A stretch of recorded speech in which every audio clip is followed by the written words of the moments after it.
Hello दोस्तों, welcome back to my channel. This is Ashish. Hope you are doing good with great health. यार आज का video है काम करना शुरू कर दो। काम करना शुरू कर दो का मतलब क्या है?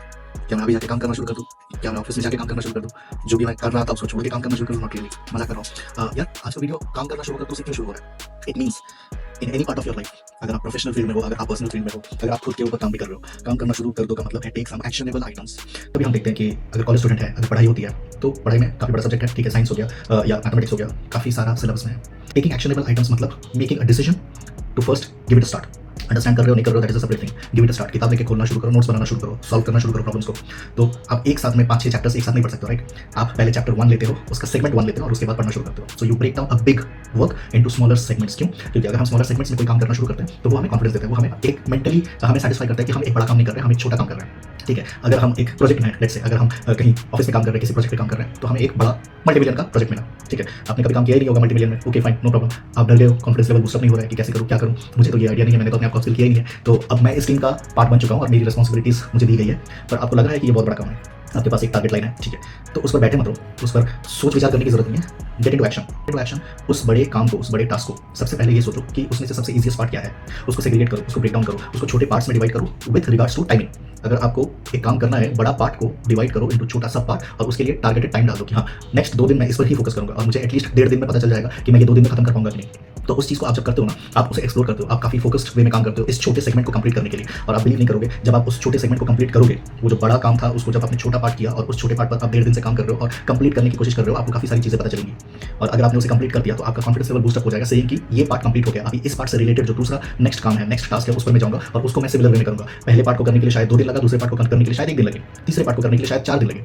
उस हिसाब से आप उसमें सब पार्ट्स, टास्क के नीचे सब टास्क, टास्क के नीचे सब टास्क, ऐसा करके जब उसको फ्रैगमेंटेड वे में कर दोगे ना, आप एक बड़े काम को काफी छोटे कामों में डिवाइड कर दे रहे हो और वो फोकस कर रहे हो एक छोटा काम करने के लिए जो एक दूसरे के साथ अलाइंड है। ये करके दूसरा का आउटपुट मिल जाएगा। ये आपके काम में आपको पता होना चाहिए, आपको पता होगा जब आप धीरे धीरे वो काम करना शुरू करोगे ना, आपको पता चल जाएगा कि ये काम करने के बाद दूसरा काम कौन सा होना चाहिए और किस सब टास्क में फोकस करूं। जब आप ऐसा करना शुरू कर दोगे ना, आपको कोई भी बड़ा काम बड़ा नहीं लगेगा। अगर मैं पैसों के माध्यम से बोलूं, आज आपके पास लाख रुपया नहीं है पर आप ड्रीम कर रहे हो कि 1 लाख रुपया मेरे पास हो, 2 महीने में मेरे पास 1 लाख रुपया हो।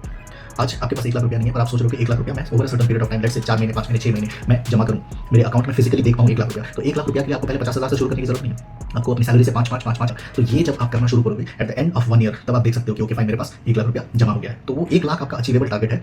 और ये जो 5-5 हज़ार आप जमा कर रहे हो या 10-10 हज़ार आप जमा कर रहे हो, जैसा भी आपकी कैपेसिटी के हिसाब से है, क्योंकि वो आप सेव कर रहे हो, आपका टारगेट है 1 लाख रुपया देना, तब आप उसको 1 लाख कहीं से लाके एक दिन में बैंक अकाउंट में नहीं डाल रहे हो, राइट? आप 5,000 कभी 10,000 कभी 15,000 अपने सहूलियत के हिसाब से उसे सेव कर रहे हो। तो ये हो गया सब डिवीजन। आप इसको टास्क को, बड़े टास्क को छोटे टास्क में कंप्लीट कर दिया और उसे टारगेट दे दिया कि इस महीने मुझे 5,000 जमा करना है, इस महीने मुझे 15,000 जमा करना है। तो जैसे आप ये करते रहोगे, आपको कॉन्फिडेंस आएगा 3-4 महीने के बाद कि हाँ ओके फाइन, 30,000 जमा हो गया, आज नेक्स्ट महीने में 35,000 जमा कर पा रहा हूँ, उसके अगले महीने में 40,000 जमा कर पा रहा हूँ। तो ये सारे करते करते एक दिन आप देखोगे आपके अकाउंट में 1 लाख रुपये हो गया। तो आपका ऑब्जेक्टिव अचीव हुआ है, आपको पता नहीं था कि 1 लाख कैसे जमा करना है और आप 5,000 से शुरू कर रहे हो। तो at the end of the day आपने वो गोल अचीव किया। 1 लाख अचीव करने के बाद आपको एक कॉन्फिडेंस आएगा कि आज मैंने जिंदगी में पहली बार 1 लाख रुपया कैश देखा अपने अकाउंट में।